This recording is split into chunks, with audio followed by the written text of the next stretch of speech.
Hello and welcome to our presentation. Today we're going to talk about restoring Phnom Penh's dry wetlands, a wet chapter in urban renewal. On the left you can see our team from Rotterdam, all following this course about drought. And on the right side you can see our colleagues from Cambodia, who have helped us with this project by providing local knowledge. The students from Cambodia helped us to better understand the Mekong River system. The Mekong River is the longest river in Southeast Asia, stretching about 4,900 kilometers.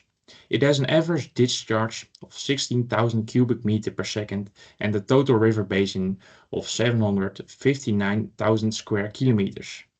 The river originates from the Tibetan Plateau in China and flows through Myanmar, Laos, Thailand, Cambodia, and Vietnam before reaching the South China Sea. Near Phnom Penh, something special happens once a year. The water in the river changes direction. This is due to the rainy season, which causes Tonle Sap Lake to fill up and expand to 10 times its normal size. During the dry season, the water flows back towards the sea. Looking at the entire Mekong River, we can say it's no longer a natural river. Many dams have been built to generate electricity and store water. However, these dams have negative effects. One major problem is the decrease in sediment transport. Since the first dam was built in 1990, sediment flow has dropped by 85 million tons by 2014. Additionally, the dams cause lower water levels in dry seasons and a decline in fish populations in the Mekong River. In the Mekong River, a lot of sand is extracted. This happens with so-called sand miners. These are dredgers that cut the sand loose and pump it through a series of pipes in another vessel. In this image a barge is shown. This barge filters the water out of the sand, and when all the water is drained out, a usable building material is formed. This sand is then transported to the site where it will be placed. This happens by boat and pumps, or when the site is further away from the river, this happens by truck. In Cambodia, a lot of sand is extracted. In 2020 alone, 59 million tons, which equals to around 25 enormous stadiums filled to the brim with sand. All the sand is not naturally replenished by the river, and in 2020 alone, 16 times as much as sand was mined rather than replenished. The building sites created by all this sand is used to expand the city of Phnom Penh. Phnom Penh has grown significantly over the last 20 years, as can be seen in this video. The city keeps expanding outwards. Since 2023, a lot of buildings are still added. They are constantly building new roads, neighborhoods and other buildings. This happens at the consequence of the big growth of the city, as can be seen in this graph. The city of Phnom Penh has grown by around 2 million in the last 20 years, and is only going up.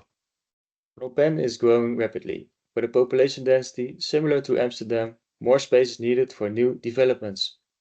To create this space, lakes and wetlands are being filled with sand from the Mekong River. But at what cost?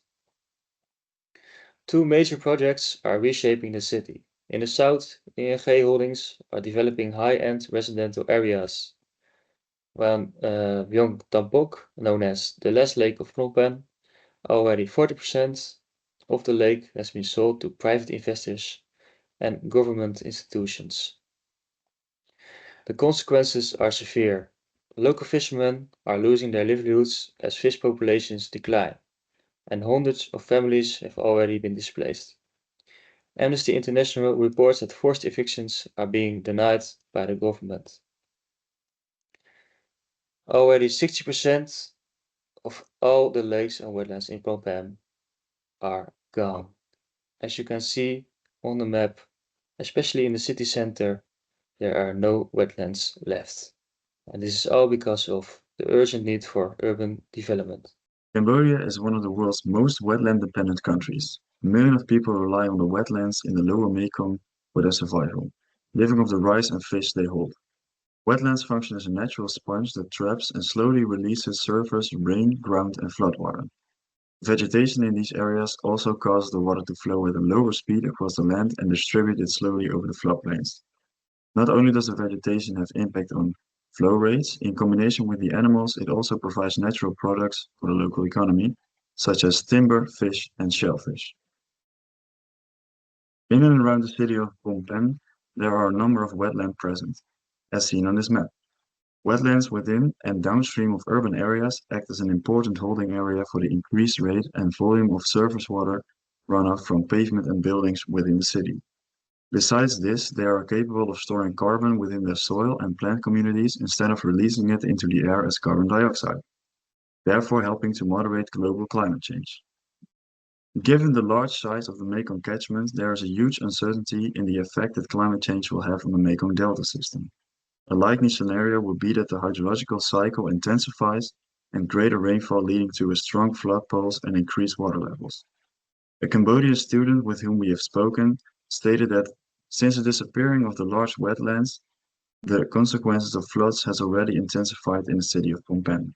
These pictures show the intensity of these floods, and a student said that during the wet season, the city floods 3 times a week and the flood water level rises as high as 50 centimeters.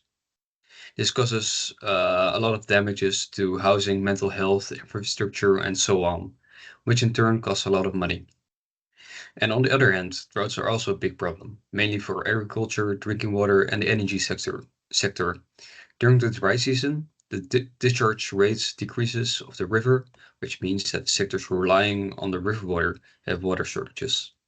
To support the growing city, houses must be built. But with the climate challenges Phnom Penh faces, a sustainable and resilient approach is needed. To make the city future-proof, nature-based solutions offers to be the key for safe city growth. One of the solutions is building on stilts, whereby the wetlands can be preserved and therefore national water buffer stays intact. This leads to less floodings in the rainy season and a potential water source in the dry season. The wetlands also allow for better infiltration to supply the underground aquifers. In addition, the homes built on stilts suffer from no damage during a possible flood. Lastly, the disruption of natural landscape and ecosystems will be minimalized significantly in contrast to land reclamation. This allows the growth of local species of fish, snails, and other animals, and with that the fisheries can continue. In addition to the solution could be installing green roofs and facades. These retain water and reduce building and air temperature. In addition, the installment of green roofs and facades reduce air pollution.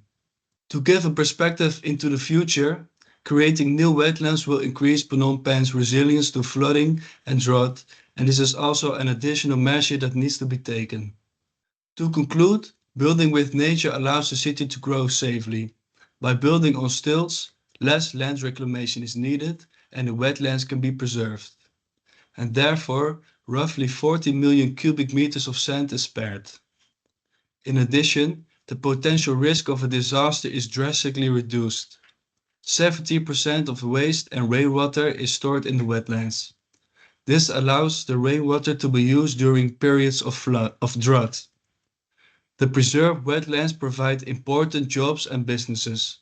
80% of Cambodian GDP comes from fisheries, and this saves Phnom Penh 2 billion Cambodian riel.